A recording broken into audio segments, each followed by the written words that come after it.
तो गाइस आप सभी का बहुत बहुत स्वागत है मेरे चैनल बीएल स्टोरी टेलर पर। और आज मैं आपके साथ लव अफेयर का नेक्स्ट पार्ट लेके आए। चलिए उससे शुरू करते हैं। मैं सुबह ऑलरेडी 2 एपिसोड आप लोगों के साथ शेयर कर चुकी हूँ, तो गाइस पहले उन्हें देख लीजिएगा, तभी आपको ये स्टोरी समझ में आएगी।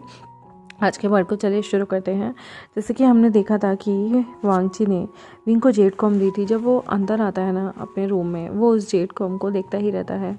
वो बहुत प्यार से उसे देख रहा होता है। न्यू हसेंग पूरे रास्ते देखता आ रहा था कि विंग जो है वो पगला सा गया है। उस कॉम में ऐसा क्या है जो उसे घूर कर निहार कर देख रहा है। यहाँ पर न्यू हसेंग विंग से पूछता है, ब्रदर वे क्या हुआ है, आप ऐसे क्यों देख रहे हैं इस कॉम को। विंग कहता है कुछ भी नहीं। यहाँ पर न्यू हसेंग कहता है, ये आपको क्या आपकी शिजुन ने दी है, आपको नहीं पता। इस तरह से किसी भी ओमेगा को कॉम देना अच्छी बात नहीं होती। कॉम देना मतलब अपने रिश्ते के लिए या अपने प्यार का इजहार करना। विंग कहता है, ओफो न्यू हसेंग तुम कुछ ज़्यादा ही नहीं सोचते, ऐसा कुछ भी नहीं है। शिजुन ने मुझे खुशी से ये कॉम दी है। यहाँ पर न्यू हसेंग मन में सोचता है कि क्या मास्टर लवांगची को कुछ नहीं पता कि ये प्यार के प्रतीक होती है। फिर वो मन में सोचता है, वैसे भी वो इतने ज़्यादा सीधे हैं, उन्हें क्या ही पता होगा कि क्या प्यार होता है। वो कहता है मन में ही कि मुझे क्या लेना देना, कुछ भी हो। यहाँ पर विंग उस कॉम को बड़े प्यार से आपस में आता है और अपने पास संभाल के रख लेता है। यहाँ पर वो मन में सोच रहा था कि उसे अपने शिजुन को एक अच्छा सा गिफ्ट देना चाहिए। अपने शिजुन को ऐसा क्या चीज़ है जो गिफ्ट में दे सकता है। फिर वो अपना बहुत सारा सामान खंगालने लगता है। वहाँ पर उसे एक वाइट रंग की टसल दिखती है। वो वाइट रंग की टसल बहुत प्यारी थी और यहाँ पर उस टसल में मतलब वाइट रंग का जेड होता है और नीचे जो है वो ब्लू कलर की टसल थी। यहाँ पर उसे याद आता है कि जो पिछले 4 साल उसने यहाँ पर निकाले हैं, उसमें एक बार वो घूमने गया था जब उसके शिजुन यहाँ नहीं थे, तब उसने अपने शिजुन के लिए ये खरीदी थी। लेकिन वो तो इसे खरीदने के बाद अपने शिजुन को देना ही भूल गया। उसे ये टसल याद देखकर बहुत अच्छा लगता है और वो मन में सोचता है कि मैं तो भूल ही गया था कि मैं शिजुन के लिए गिफ्ट लाया था। ओफो मैं कितना भुलक्कड़ हूँ। वो मन में ये चीज़ सोच रहा होता है और वो उस टसल को लेता है और वो वांगची के रूम के लिए निकल जाता है। वो वांगची के रूम के लिए जैसे ही निकलता है, वो वहाँ पर भागता हुआ जा रहा होता है कि तभी वो देखता है कि जेवजुन वहाँ पर वांगची के रूम से निकल रहे होते हैं। जेवजुन कहते हैं, विंग तुम यहाँ क्या कर रहे हो।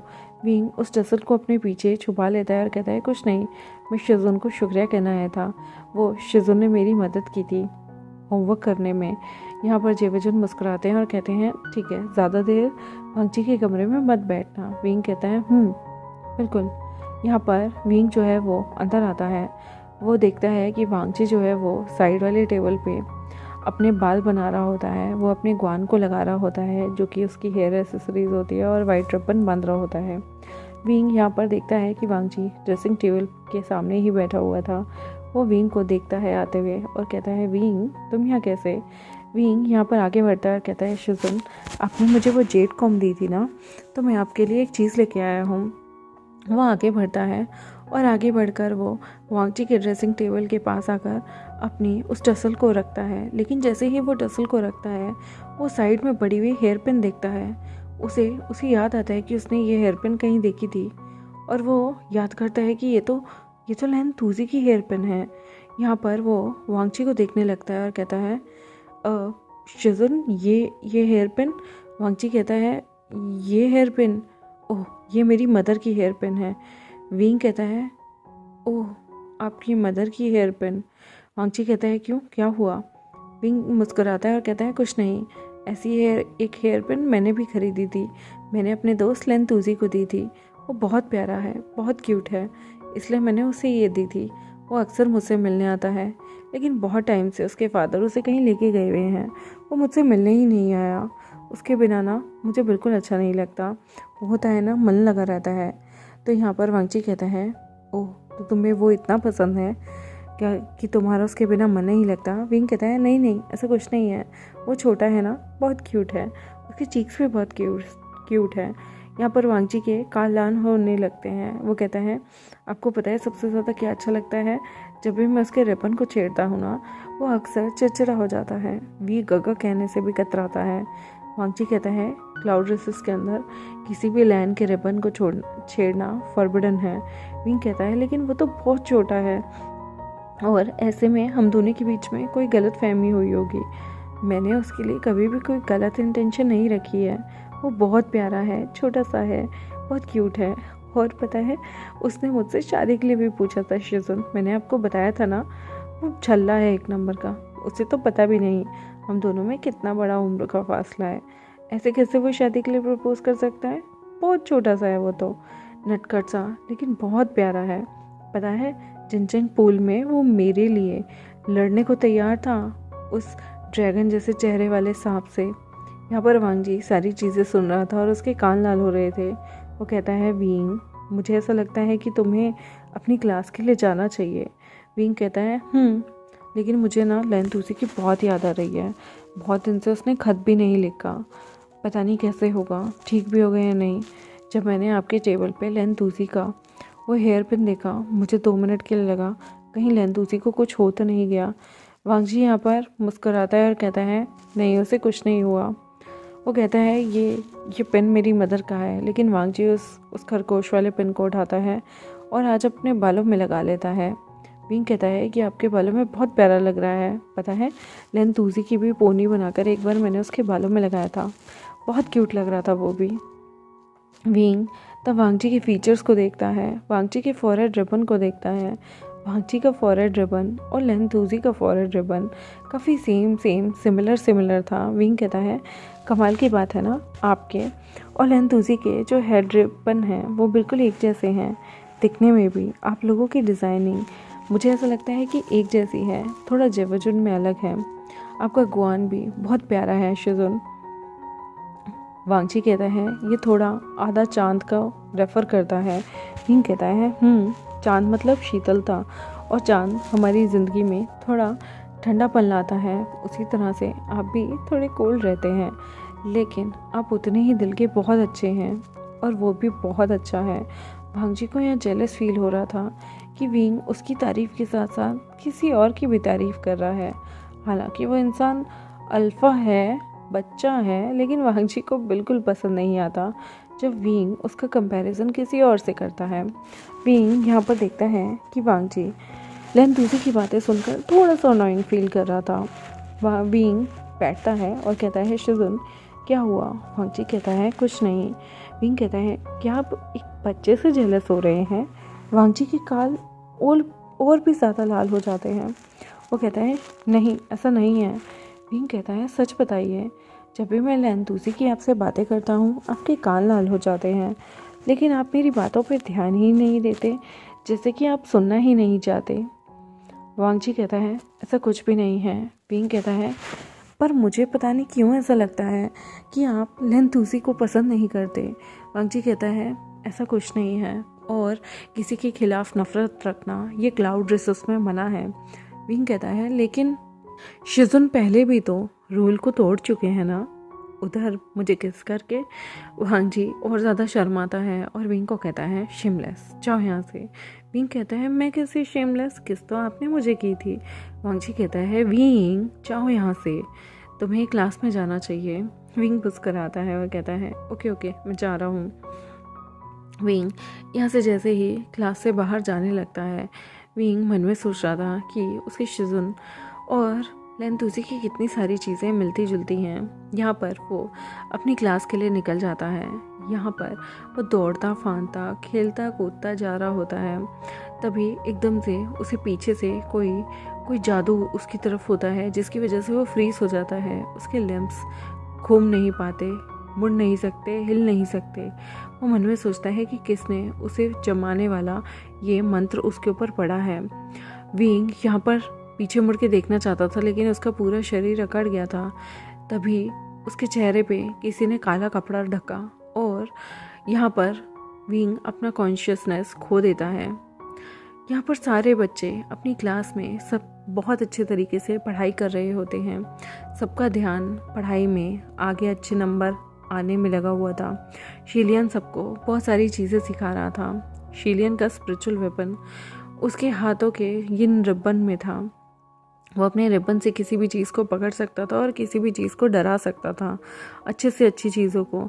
यहाँ पर शीलियन इन सबको कहता है कि आज मैं चाहता हूँ कि आप लोग हवा में उड़ते टाइम अपनी स्पिरिचुअल वेपन से खुद को कंट्रोल करें। आप अपनी तलवार से हवा में उड़ें और दूसरे स्पिरिचुअल वेपन का यूज़ करके किसी पे अटैक करें, लेकिन आपने रियल अटैक नहीं करना। उसने एक डमी बनवाई हुई थी जिससे लोगों ने अपने स्पिरिचुअल वेपन के थ्रू तबाह करना है, और तबाह करते हुए भी उन्हें इतना कंसंट्रेट रखना है कि उससे दूसरों का नुकसान ना हो। यहाँ पर वो ये सारी चीज़ें बच्चों को सिखा रहा होता है। तभी वो वहाँ पर जंगछा आता है और कहता है कितनी देर हो गई, विंग नहीं आया। यहाँ पर वो न्यू हसन कहता है कि हाँ, वो मास्टर से मिलने गया था, पता नहीं क्या बात हो गई कि वो अभी तक नहीं आया। शीलियन बच्चों को बहुत सारी चीज़ें, बहुत सारी एक्टिविटीज़ सिखाता है और उसके बाद उसकी क्लास ख़त्म हो जाती है।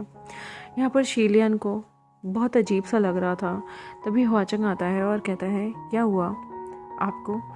यहाँ पर वो कहता है गग आप ठीक तो है ना। शीलियन कहता है मुझे पता नहीं क्यों अचानक से सिर में दर्द हो रहा है, घबराहट सी हो रही है। हुआचंग कहता है मैं आपको फटाफट से वैद्य के पास ले जाता हूँ। शीलियन कहता है नहीं, पता नहीं क्यों मेरे सिर दुख रहा है। यहाँ पर उसे थोड़े से चक्कर से आने लगते हैं, लेकिन हुआचंग यहाँ पर शीलियन को अपनी गोद में ले लेता है और उसे फटाफट से डॉक्टर के पास लेके जाता है। बाकी सारे बच्चे अभी भी अपनी अपनी चीज़ों में लगे हुए थे, लेकिन जंगछा और न्यू हसेंग जो कि हंसी मजाक करते करते यहाँ पर बार बार न्यू हसेंग कहता है कि विंग को आ जाना चाहिए।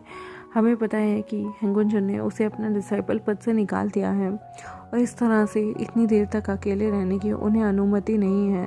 मुझे नहीं पता ऐसा क्या हुआ, लेकिन हेडमास्टर को अगर पता चला तो विंग को वापस घर भेज दिया जाएगा। यहाँ पर शिचन की क्लास होती है। शिचन जब क्लास में आते हैं तो वो देखते हैं कि विंग यहाँ पर नहीं है। उन्हें डर लगने लगता है। वो तितली के थ्रू अपने अंकल को एक संदेशा भिजवाते हैं कि विंग क्लास में नहीं है और उन्होंने विंग को लवांगची के रूम में जाते हुए देखा था। यहाँ पर चिरन बहुत ज़्यादा घबरा जाते हैं। उन्हें लगता है कि ऐसा तो नहीं कि इन दोनों के बीच में कहीं कुछ हो जाए, और अगर इन दोनों के बीच में कुछ हो गया तो आगे चल के बहुत बड़ा खतरा हो सकता है वांगची की ज़िंदगी पे। वो भागे भागे कुछ डिसाइपल्स के साथ वांगची के रूम में जाते हैं। वांगची वहाँ पर आराम से बैठा बुक्स पढ़ रहा था। चिरन अंदर जाते हैं। उन्हें देख के वांगची बो करता है, नमस्कार करता है और कहता है अंकल आप यहाँ कैसे। चिरन कहते हैं वांगची विंग कहाँ है। वांगची कहता है विंग वो तो अपनी क्लास के लिए चला गया अंकल, क्या बात हो गई। यहाँ पर वो कहते हैं विंग कब में यहाँ से गया था। वांगची कहता है तकरीबन 1 घंटा हो चुका है, क्या बात हो गई। यहाँ पर बहुत ज़्यादा चिरन को अंकल चिरन को बहुत बुरा लगता है और वो कहते हैं अगर वो चला गया है तो वो अभी तक क्लास में क्यों नहीं पहुँचा। मुझे शिचन का मैसेज आया कि विंग क्लास में नहीं है, और उससे पहले भी उसने बच्चों से पूछा तो उन्होंने बताया कि वो क्लास में शिलियन सर की क्लास में भी नहीं आया है। और मुझे चिंता होने लगी है वांगची, अगर वो यहाँ नहीं है तो कहाँ गया है।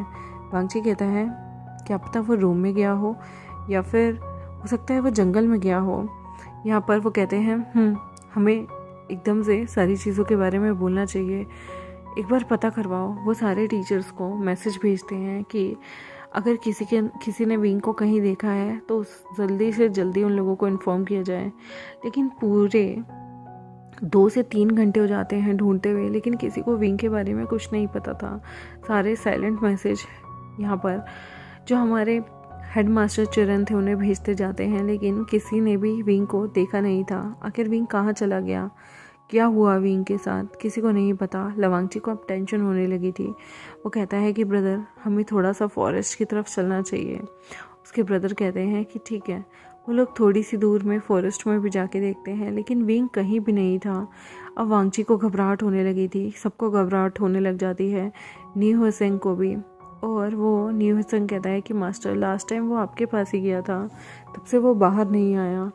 यहाँ पर बहुत ज़्यादा घबराते हुए शीलियन बोलता है मुझे पता था कुछ गड़बड़ होने वाली है। हुआचंग कहीं वो तो नहीं आया।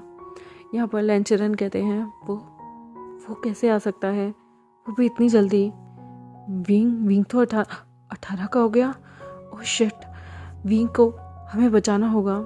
यहाँ पर लवांगची कहता है अंकल क्या विंग खतरे में है। चिरन नजरें चुराता हुआ इधर उधर देखते हुए बोलता है मुझे डर लग रहा है कहीं विंग के साथ कुछ बुरा ना हो जाए। हमने उस इंसान की आने का आभास बिल्कुल नहीं हुआ। मैंने इतना तगड़ा सिक्योरिटी सिस्टम लगाया, हर जगह मैंने सिक्योरिटी में सबको रखा हुआ था।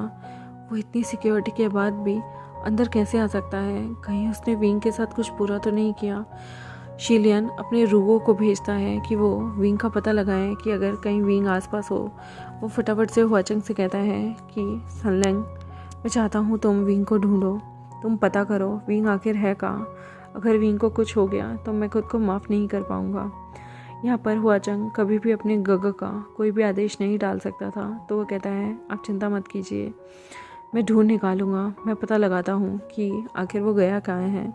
शिलियन को अब डर लगने लगा था कि बहुत सारी चीज़ें हैं जो अभी इन स्टूडेंट्स को नहीं पता। अगर उनमें से कोई कांड विंग के सामने आ गया तो, या फिर उस इंसान ने जिसने विंग को किडनैप किया है विंग के साथ कुछ बुरा कर दिया तो, अगर उसने विंग की जान ले ली तो। शिलियन को अब डर लगने लगता है और उसके हाथ पैर कांपने लगते हैं और वो एकदम से नीचे घुटनों के बल गिरता हुआ बैठ जाता है। यहाँ पर उसे बहुत कुछ याद आ रहा था। और गाइस देखते हैं कि विंग को किसने किडनैप किया है, कौन है जो विंग को उठा के ले गया है और उसका मकसद क्या है, ये जानेंगे हम आने वाले एपिसोड में। तब तक मेरे चैनल को सब्सक्राइब, वीडियोस को लाइक, बेल आइकन को प्रेस करना बिल्कुल मत भूलिएगा। मिलते हैं आपसे नेक्स्ट एपिसोड में, तब तक के लिए बाय बाय।